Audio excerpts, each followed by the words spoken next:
تو سلامت رہے. سورہ تطفیل ہے، مکے پاک میں نازل ہوئی. حق سبحانہ و تعالی و تقدس نے چند بیماریوں کا ذکر فرمایا اور ارشاد فرمایا میرے بندے تیرا بڑا پختہ یقین ہے، تیرا ایمان ہے، تیرا اس پر دل جمع ہوا ہے کہ اگر میں نے زہر کھا لیا میں مر جاؤں گا، میری موت واقع ہو جائے گی. عورتوں کا بھی یہ یقین ہے، مردوں کا بھی یہ یقین ہے، بوڑھوں کا بھی یہ یقین ہے، جوانوں کا بھی یہ ایمان ہے، حاکموں کا بھی یہ یقین ہے، محکوموں کا بھی یہ یقین ہے، گورنر کا، صدر کا، ڈاکٹر کا، پیر کا، مولوی کا، فقیر کا، درویش کا، سب کا یہ یقین ہے کہ اگر میں نے زہر کھایا تو میری موت آ جائے گی. اور یہ یقین کب آئے گا؟ اگر میں نے کسی کا حق کھایا تو میرے ایمان کی موت آ جائے گی.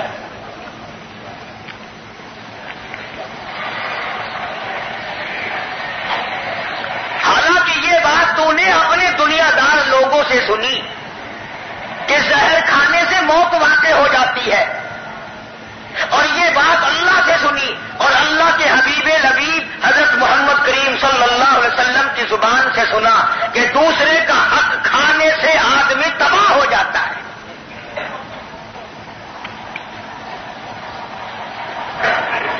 لیکن آج اس پر یہ یقین جمع ہوا ہے کہ صاحب کون دیکھ رہا ہے؟ سیدنا فاروق اعظم سب قید رضی اللہ تعالی عنہ کا زمانہ ہے، عہد فاروقی ہے. اللہ غنی، رعایا سوتی ہے، بادشاہ اور خلیفہ امیر المومنین مدینے کی گلیوں میں چکر لگاتا ہے. رعایا سوئی ہوئی ہے، بادشاہ پہرے داری کرتا ہے، پبلک آرام کرتی ہے، حکمراں کھڑا ہو کر نگہبانی اور حفاظت کرتا ہے. اب جیسی پبلک ہے ویسے ہی حاکم ہے، جیسی روح ویسے ہی فرشتے، جو جامو ایو جی چپیڑ.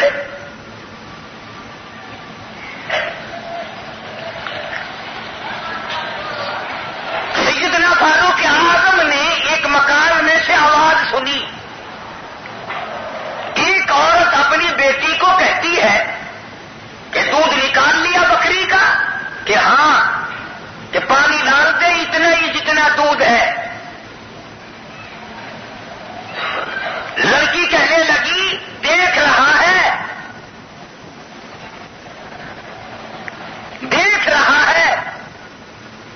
اماں روٹی پکا رہی تھی، اماں کہنے لگی گھر کے اندر لے جا کے ڈال دے. وہ لڑکی دودھ کی بلٹوئی اندر کمرے کے لے گئی اور زور سے کہنے لگی اماں یہاں بھی دیکھ رہا ہے.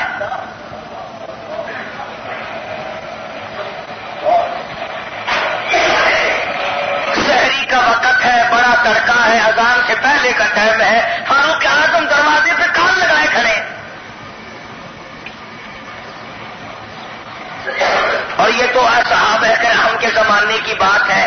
آج کل تو الحمدللہ دودھ میں پانی ملانا کوئی عیب ہی نہیں.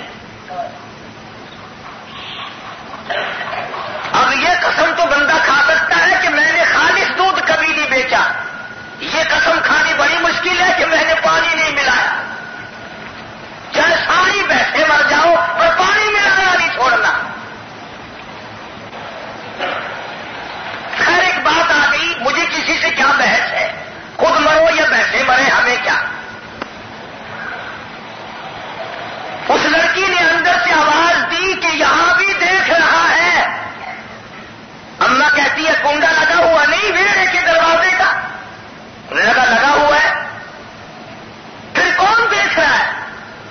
اماں روٹی پکاتی ہوئی اٹھی اور دروازے میں آ کے گھر کے دروازے میں آ کے کھڑی ہوگی کمرے کے اور کہنے لگی لو میں باہر کھڑی ہوں اب ڈال دے. لڑکی کہتی ہے اب بھی دیکھ رہا ہے.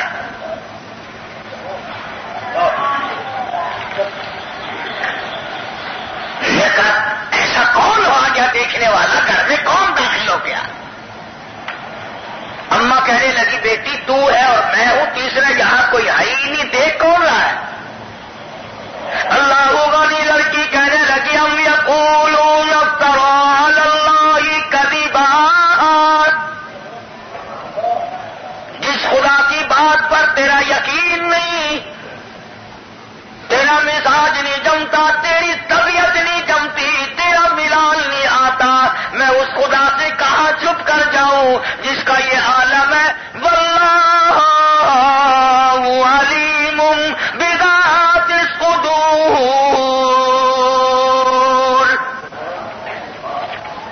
جو ہمارے دلوں کے راز سے واقف ہے، ہمارے دلوں کے حالات سے واقف ہے، ابھی دل میں ارادہ آنے بھی نہیں پاتا، اللہ جل شانہ پہلے جانتے ہیں۔ فرمایا یعلم خائنۃ الاعین وما تخفی الصدور،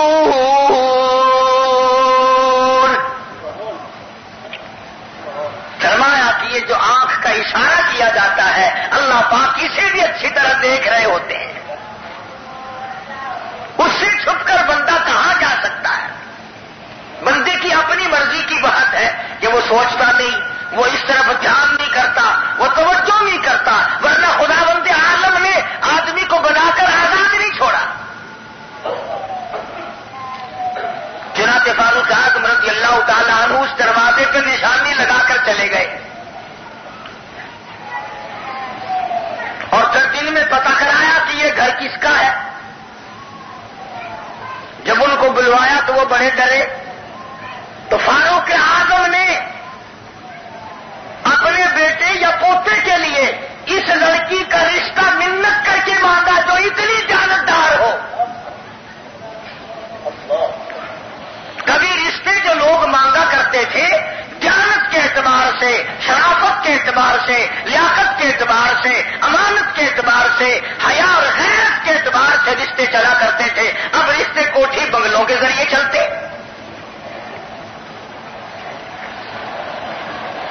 اور علماء نے لکھا ہے اسی لڑکی کے پیٹ سے عمر بن عبد العزیز پیدا ہوئے، جن کو عمر ثانی کہتے ہیں۔ ارے ایک لڑکی اگر متقی بن جائے میں کہتا ہوں خاندان والی بن سکتا ہے، مگر ہمارے یہاں تو اس قسم کا رواج چل پڑا کہ ہم نے ان کو نہ دین کی تعلیم دینی، نہ قرآن کریم کی طرف توجہ کرنے دینی، بس روٹی پکانے کی مشین اور بچے بنانے کی مشین سمجھا ہوا ہے۔ قرآن کریم کی یہ آیتیں جو اس وقت میں نے تلاوت کی ہے، حق سبحانہ و تعالی و تقدس نے ان آیتوں میں کئی ان بیماریوں کا ذکر فرمایا جن کی طرف ہمارا کبھی دھیان بھی نہیں۔ اب انسان ہو، مسلمان ہو، ٹی بی کو مہلک مرض جانتے ہیں کہ بڑا خطرناک مرض ہے، سرطان کو بڑا خطرناک مرض سمجھتے ہیں، کینسر کو بڑا خطرناک مرض تصور کیا جاتا ہے۔ اس کے بارے میں تو ڈاکٹر بھی، حکیم بھی، معاشرہ بھی، گھر والے بھی، خاندان والے بھی فوراً طبیعت متاثر ہو جاتی ہے ٹی بی کا نام سنتے ہی، کینسر سرطان کا نام سنتے ہی آدمی کا دماغ چکرا جاتا ہے۔ مگر قرآن کریم نے دوسرے کینسر کا، دوسرے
فرمایا وہ آدمی جو لیتے وقت اور وٹے استعمال کرتا ہے اور بات استعمال کرتا ہے اور ناپتے وقت اور گڈوی اور برتن اور پیمانہ استعمال کرتا ہے، دیتے وقت اور ہے لیتے وقت اور ہے۔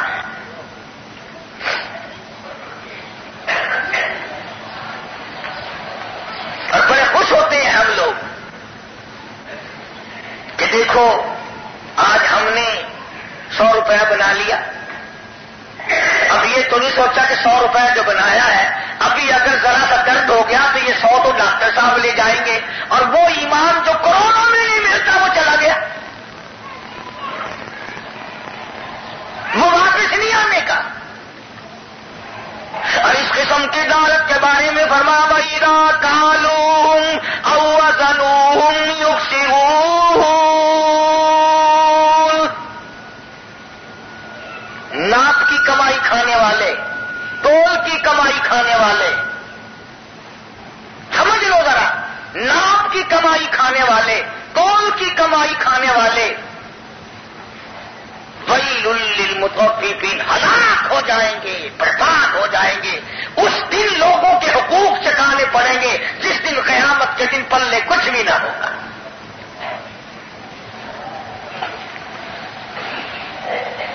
آج آدمی کسی کا روپیہ لے کر بے ایمان ہو جائے تو ظاہر اس کا کچھ نہیں بگڑتا۔ انگریزوں کے ملک میں کسی آدمی نے جا کر کے کاروبار کیا یا مزدوری کی، کمایا، تو کسی انگریز کے پاس روپیہ جمع کرتا رہا۔ کوئی عیسائی انگریز تھا، اس کے پاس روپیہ جمع کرتا رہا کہ جب میں اپنے وطن جاؤں گا تو اس سے لے لوں گا۔ چنانچہ جب اس نے وطن آنے کا پروگرام بنایا اور انگریز سے اپنا روپیہ مانگا جو 2-3 سال کما کر اس کے پاس جمع کیا تھا، جوڑا تھا، اکٹھا کیا تھا، انگریز مکر گیا۔ لگا نہیں میرے پاس تیرا کوئی پائی پیسہ نہیں۔ اس نے بڑی کوشش کی کہ دیکھو جی مجھے اتنے، میں وطن سے بے وطن ہوا، پردیس نکلا، مصیبت خریدی، تکلیف اٹھائی، میرا روپیہ تیرے پاس ہے؟ وہ کہنے لگا نہیں۔ اس کے ملنے والوں کو لے کے گیا، انکار کر دیا۔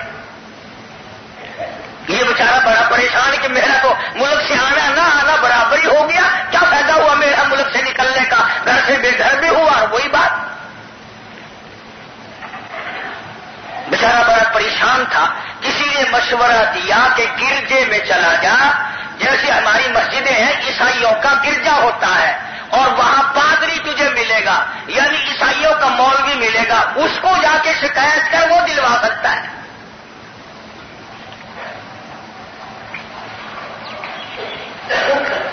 چنانچہ مصیبت پر زدہ آدمی تو سہارا ڈھونڈتا ہے، وہ فوراً گرجے میں گیا اور جا کے پادری کو ملا کہ دیکھو جی فلاں آدمی کے پاس میں نے رقم جمع کی، پیسے جمع کیے، اور وہ آج دیتا نہیں ہے، میں نے تو بس یہ زندگی برباد کی اپنی، پردیس میں بھی آیا اور یہ حال میرا۔ تو اس نے پادری نے کاغذ لیا اور اس پہ کچھ لکھا اور ایک لفافے میں بند کر کے سر میں مہر کر دیا اور کہنے لگا یہ جا کر اسے دے دے، جو انگریز پیسے لے کر مکر گیا تھا کہ اس کو جا کے دے دے۔ اس نے جب لفافہ کھولا، اس نے جا کے دیا تو کہنے لگا اچھا تو وہاں پہنچ گیا ہمارے پادری کے پاس؟ کہ ہاں۔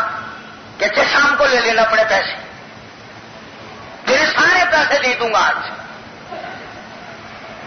تو کہنے لگا اللہ کے بندے میں نے تیری منت بھی کی، تیرے دوستوں کو بھی لایا، ملنے والوں کو بھی لایا، خاندان والوں کو بھی لایا، اور میں نے تیرا بڑا ترلا کیا، تو نے اقرار نہ کیا، اس میں کیا لکھا ہوا کہ تو نے ایک دم سارے پیسوں کا اقرار کر لیا؟ تو کہنے لگا نہیں یہ بات نہ پوچھنے لگا، نہیں مجھے بتا۔ کہنے لگا وہ انگریز جو پیسوں سے مکر گیا تھا کہ میرے پادری نے، میرے مولوی نے، میرے مقدس باپ نے مجھے یہ لکھا ہے کہ ہمارا شک پڑتا ہے کہ تو مسلمان ہو گیا ہے۔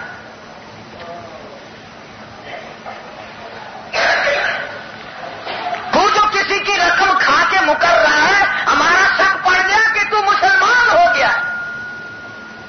یہ کام تو مسلمانوں کا ہے کہ سور کھایا اور اقرار کر کے بیٹھ کے انکار کر کے، دوسروں کا چوسنا، دوسروں کی عزت آبرو سے کھیلنا، یہ تو ان لوگوں کا شعار ہے. یہ تو مسلمان کیا؟ میرا شک ہے کہ تو مسلمان بن گیا. اگر عیسائی ہے فوراً رقم ادا کر دیں. تو ہمارے لیے ڈوب مرنے کی بات ہے کہ عیسائی ہمیں یہ سمجھتا ہے. آج یہودی یہ کہتا ہے کہ بدعمالی اور اپنے نبی کی مخالفت اور قرآن کریم کی مخالفت اور اللہ کی توحید سے بغاوت، یہ سارے کے سارے کام مسلمان کرتا ہے اور کوئی نہیں کرتا. اس لیے فرمایا الا یظن اولئک انہم مبعوثون لیوم عظیم یوم یقوم الناس لرب العالمین.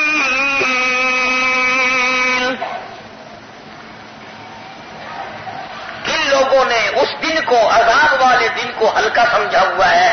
جبھی تو یہ لوگ اپنے آپ کو کامیاب سمجھتے ہیں. ملاوٹ کریں، رشوت بٹوریں، جھوٹی گواہی دیں، کم تول کر پیٹ بھریں، کم ناپ کر اپنا پیٹ بھریں. قرآن کہتا ہے کہ جو لوگ اس طرح کی روزی کھاتے ہیں وہ لوگ اپنے پیٹ میں انگارے بھرتے ہیں.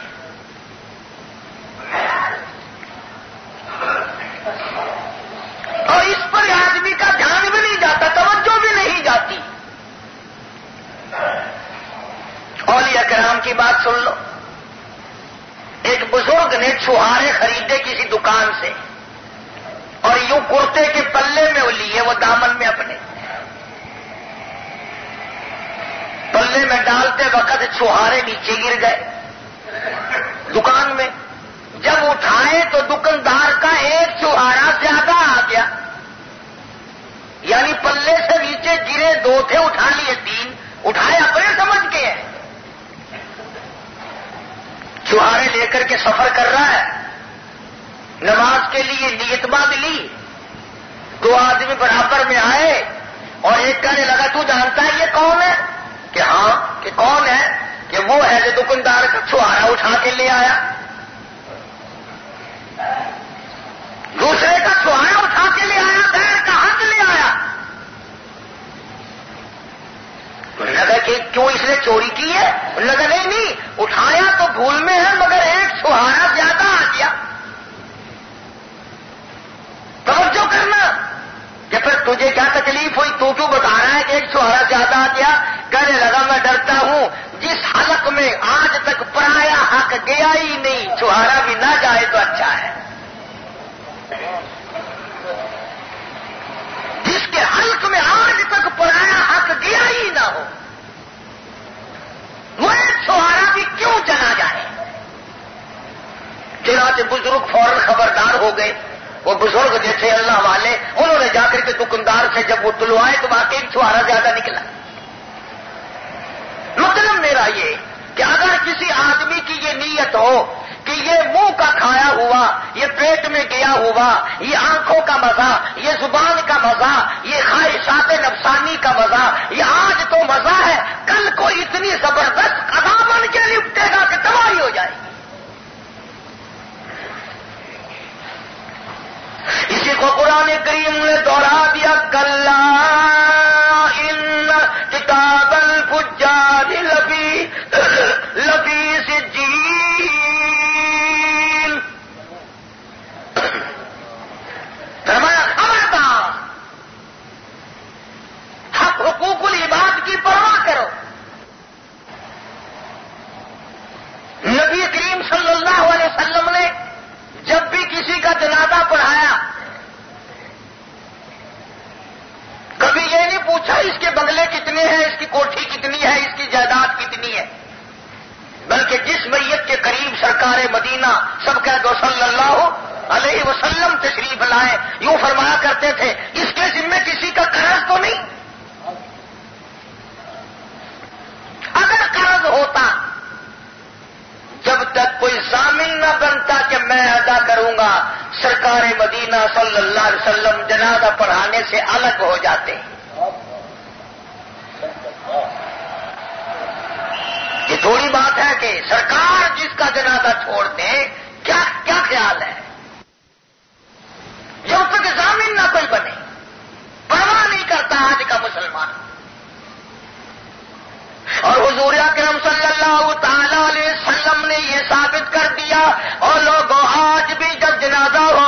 تم یہ تو شور کرتے ہو جنازے کے بعد دعا کیوں نہیں مانگی، یہ بھی شور کرتے ہو اعلان کیوں نہیں کیا، کلخانی کے دن کیوں نہیں گنے، تم نے کبھی یہ بھی پوچھا اور اس مرنے والے کے ذمے کسی کا قرضہ تو نہ ہو؟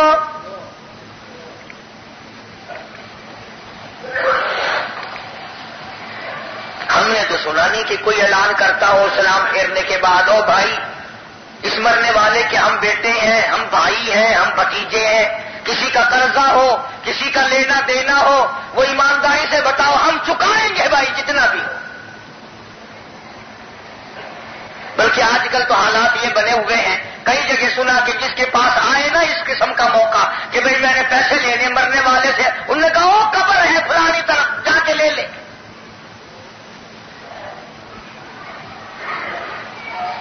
امام الانبیاء محبوب کبریا حضرت محمد مصطفیٰ صلی اللہ تعالی علیہ وسلم نے فرما دیا، ملاوٹ کی کمائی نہ کھاؤ، تول کی کمائی نہ کھاؤ، ناپ میں گڑبڑ کر کے کمائی نہ کھاؤ، کلا الا کتاب الفجار لفی سجین، خبردار میں ایسے لوگوں کو سجین میں پہنچاؤں گا۔ وما أدراك ما سجين کتاب مرقوم۔ اور میرے محبوب صلی اللہ علیہ وسلم آپ کو کیا معلوم ہے کیا ہے سجین؟ وہ ایک دفتر ہے جس میں ہر آدمی کا نامہ اعمال موجود ہے۔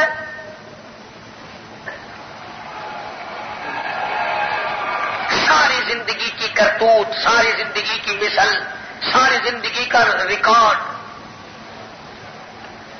وہاں ایک ایک لمحے کا ریکارڈ آپ کو مل جائے گا، اور اللہ پاک کی طرف سے آواز لگے گی، اقرا کتاب، پڑھ اپنی کتاب کو، خود فیصلہ کر تو جنتی ہے یا جہنمی ہے۔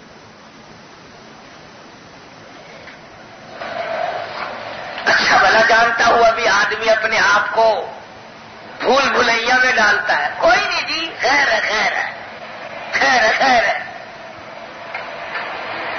شیطان ہر گناہ کو میری تیری نظروں میں ہلکا کر کے پیش کرتا ہے، اور گل کوئی نہیں جی، اور خیر ہے ادھا ہو ہی جاتی ہے کہ گل کوئی نہیں۔ شیطان گناہ کو ہلکا کر کے تیری نظروں میں پیش کرتا ہے، لیکن اس کا خمیازہ، اس کا عذاب بہت بڑی بات ہے، بہت بڑا عذاب آتا ہے۔ سنو مجھ سے، زنا کرو گے مزہ ایک دفعہ آئے گا، عذاب 100 مرتبہ آئے گا۔ چوری کر کے کھاؤ گے منہ میں ذائقہ ایک دفعہ آئے گا، عذاب کروڑوں دفعہ آئے گا۔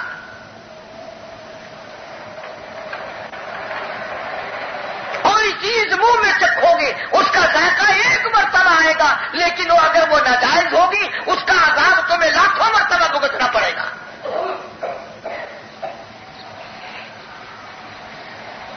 بڑا مزہ آتا ہے جب پرائی عورت بیٹھ کے بات کرے نا۔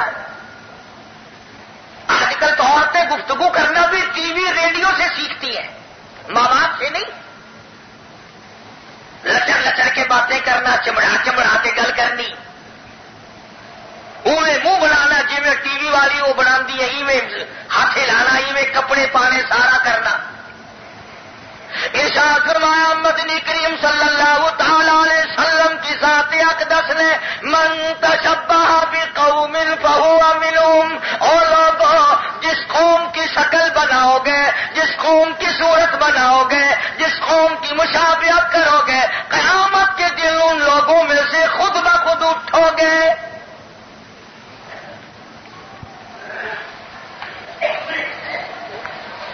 ویسے یہ مانتا ہوں حلال میں تکلیف بڑی ہے، حلال میں تکلیف بڑی ہے، پریشانی بڑی ہے، فراڈ میں بڑا مزہ ہے، بے ایمانی میں بڑا لطف ہے، بڑا کیف ملتا ہے حرام خوری میں، اسے کون انکار کرتا ہے؟ اللہ پاک جل شانہ نے جب جنت بنائی تو جبریل امین کو بھیجا کہ جا جنت کی سیر کر کے آ. سبحان اللہ. اللہ ہم سب کو نصیب فرمائے. ایسے ایسے انعام رکھے, ایسے ایسے اکرام رکھے جنت میں. میری تیری بات نہیں, محمد کریم صلی اللہ علیہ وسلم کا ارشاد گرامی ہے. فرمایا اگر جنت کی حور کی جوتی کا تسمہ ذرا سا ٹوٹ کر دنیا میں گر پڑے, اس کی چمک, اس کی دھمک, اس کی لہر کی وجہ سے ساری کائنات بے ہوش ہو جائے.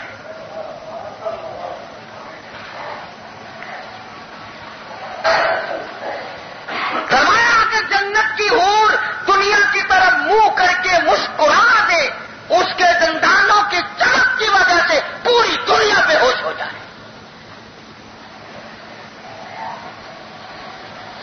اگر جنت کی حور دنیا میں تھوک دے, ارشاد گرامی ہے محمد عربی صلی اللہ علیہ وسلم کا, پوری دنیا بے ہوش ہو جائے اس تھوک کی خوشبو کی وجہ سے.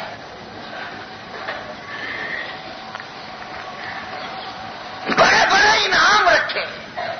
مشک و عنبر زعفران کے کستوری کے گارے کے مکانات ہیں, دودھ کی نہریں ہیں,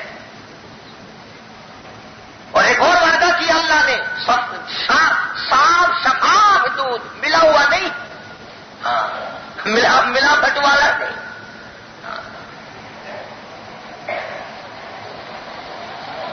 باہر کا بنا ہوا بھی نہیں, اندر کا پانی ملا ہوا بھی نہیں. فرمایا وَأَنْهَارٌ مِّن لَبَنٍ لَّمْ خَيْرَ طَعْمُهُ, وہ دودھ کی نہر دوں گا جس کا ذائقہ بالکل بدلا ہوا نہیں, بہترین ذائقہ. تو جبریل امین نے جب جنت کی سیر کی, اور یہ جنت میں جبریل امین کہتے ہیں میرے سامنے ایک ہوا چلی, اور اس ہوا کے چلنے سے جو درخت کے پتے آپس میں ٹکرائے, اس سے جو ساز پیدا ہوا, اس سے جو نغمہ پیدا ہوا, اس سے جو لطف آیا, اس سے جو کیف آیا, جبریل امین کہتے ہیں کہ ساری دنیا کی اور ساری جنت کی نعمتیں ایک طرف, اور وہ جو پتے آپس میں کھڑکے اور کیوان ہلکے, ان کے ہلکے جو بجے, اس میں جو مزہ تھا وہ ساری دنیا میں کوئی مزہ ہو ہی نہیں سکتا.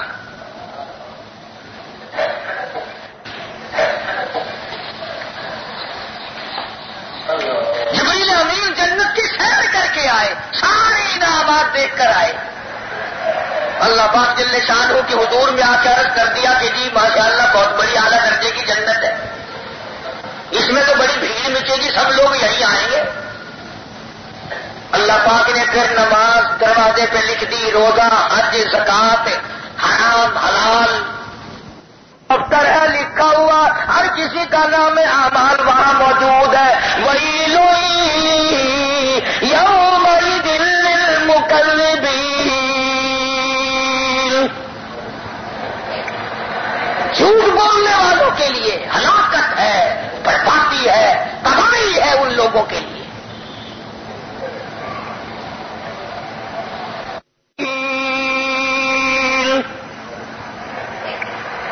جھوٹ بولنے والوں کے لیے ہلاکت ہے, بربادی ہے, تباہی ہے ان لوگوں کے لیے. مسلمان آج قرآن کی بات پر یقین کم کرتا ہے, دل نہیں مانتا. کوئی عام آدمی اگر ویسی کوئی بات کر دے, اس نے لمبا چوڑا کرتا پہن رکھا ہو اور روپ بنا رکھا ہو اللہ والوں کا, وہ کوئی بات کر دے اس کو پختہ سمجھتا ہے, اور محمد عربی صلی اللہ علیہ وسلم کی بات کو پختہ نہیں جانتا, یقین نہیں کرتا. صحابہ کرام کا یہ ذہن نہ تھا, ان کا یہ مزاج نہ تھا, ان کے یہاں ان باتوں کی کوئی وقت نہ تھی. جان قربان, مال قربان, شان قربان, وطن قربان, سب کچھ قربان کر دیا اور امتحان دیا صحابہ نے رضی اللہ تعالی عنہم اجمعین. سبحان اللہ, نکاح نبوت نے ان کو ایسا پکا بنا دیا تھا. کالی کملی والے کی جس پہ نظر پڑی, جہاں نظر نہیں پڑی وہاں ہے رات آج تک, جہاں نظر نہیں پڑی وہاں ہے رات آج تک، اور وہاں وہاں سحر ہوئی جہاں جہاں گزر گیا۔ محمد عربی صلی اللہ علیہ وسلم نے جہاں قدم رکھ دیا، کیا کہنا اس زمین کے مقدر جان گئے۔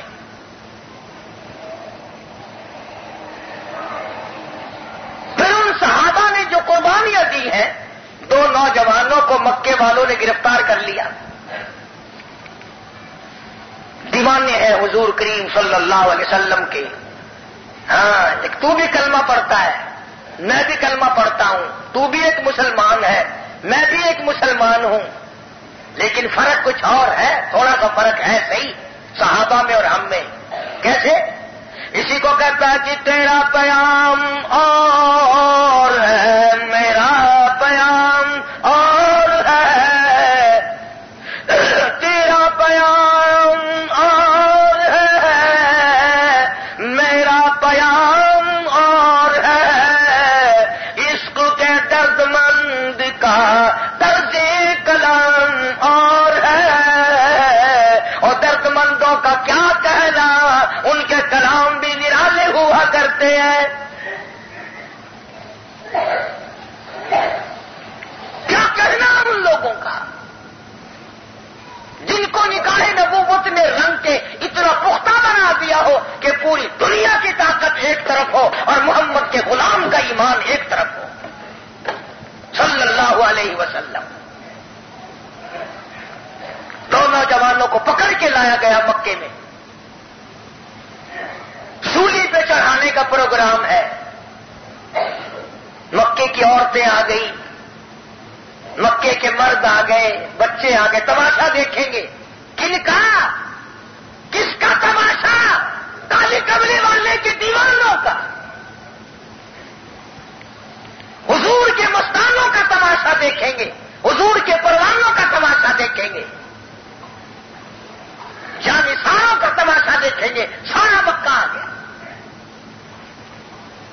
پھانسی کے تختے پہ کھڑا کر لیا دونوں غلاموں کو۔ ابو سفیان اس وقت تک ایمان نہیں لائے تھے، ایک چال کھیل لی ابو سفیان نے، کہنے لگا مکے والوں ایک طرف ہٹو، انہیں میں سمجھاؤں گا۔ چودھری آ گئے، بڑیرے آ گئے، تاجر آ گئے، مکی کے سردار آ گئے،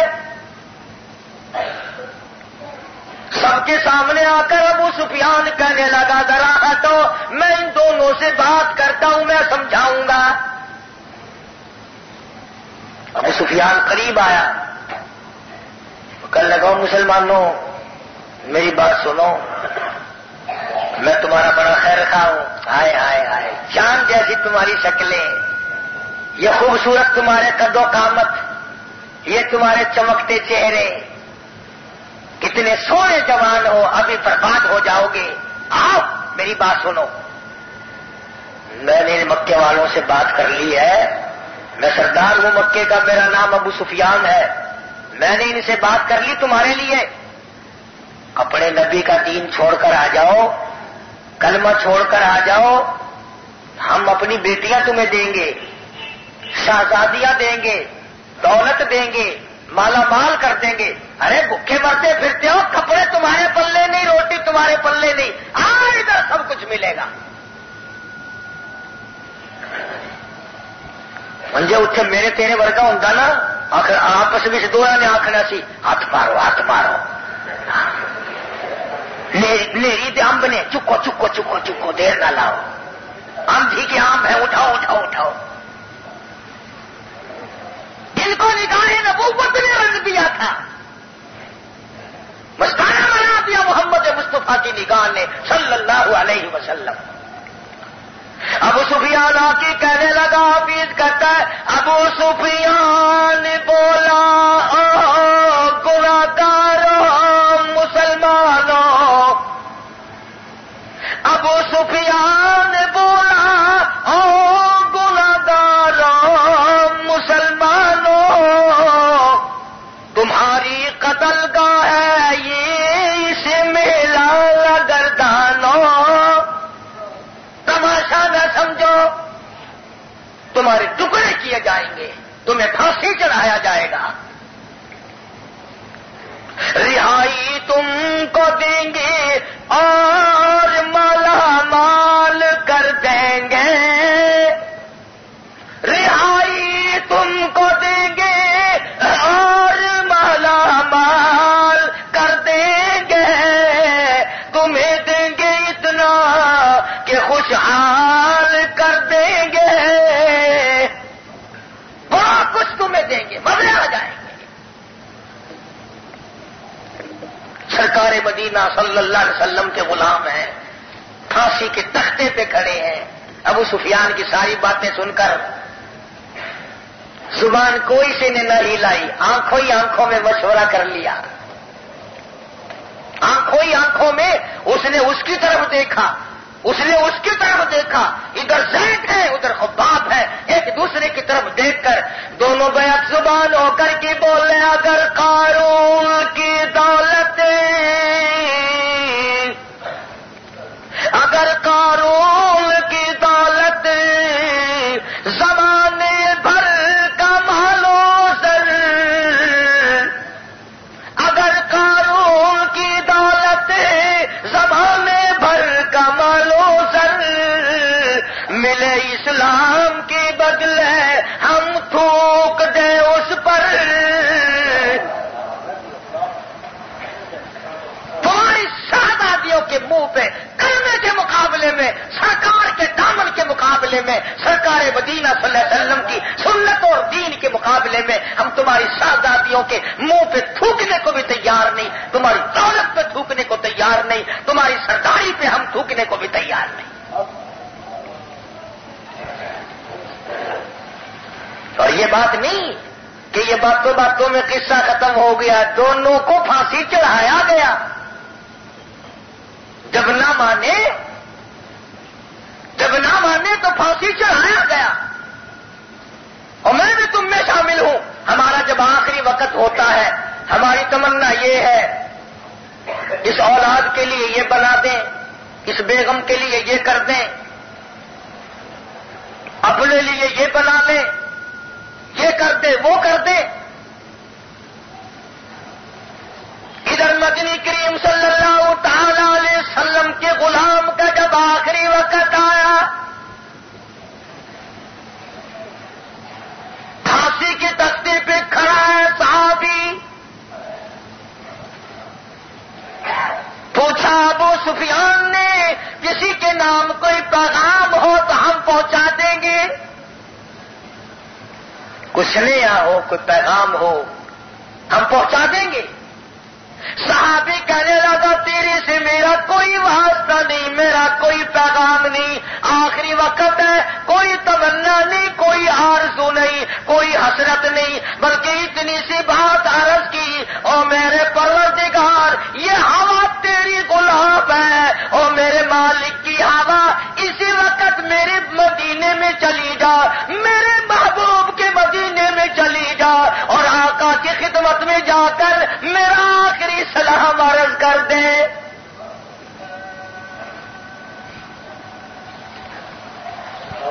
پیغام نکلا تو آخری وقت میں یہ نکلا اور اپنی جان کو کہتا ہے او زید, او میرے بدل تیرا کام ہے اس پھانسی پہ چڑھ جا, کلمہ پڑھتا ہوا لٹک جا, اے میری جان تیرا کام ہے, ٹکڑے ٹکڑے ہو جا, اگر آگ میں جلائے تو جل جا, پگھلائے تو پگھل جا, اور میری روح تیرا کام ہے میرے رب کے حضور میں جا کے حاضر ہو جا اور محبوب تو عالم صلی اللہ علیہ وسلم کی خدمت میں جا کر سلام کہہ دے.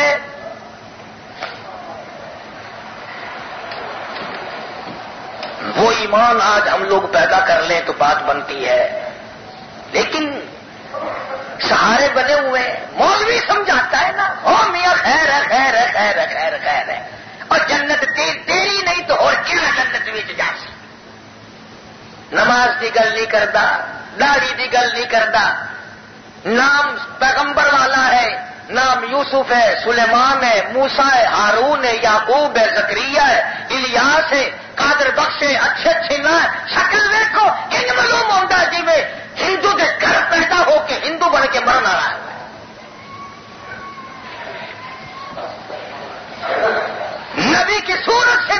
ہے، نبی کی سیرت سے نفرت ہے، نبی کی سنت سے نفرت ہے، نبی کے لائے ہوئے قرآن سے نفرت ہے۔ اسی لیے میں کہتا ہوں کہ ہر چیز کے وارث دنیا میں موجود ہیں۔ آج اللہ کا قرآن میری تیرے دروازے پہ روتا ہوا کرلاتا ہوا پھرتا ہے اور کہتا ہے او پروردگار عالم میرے وارث کہاں چلے گئے؟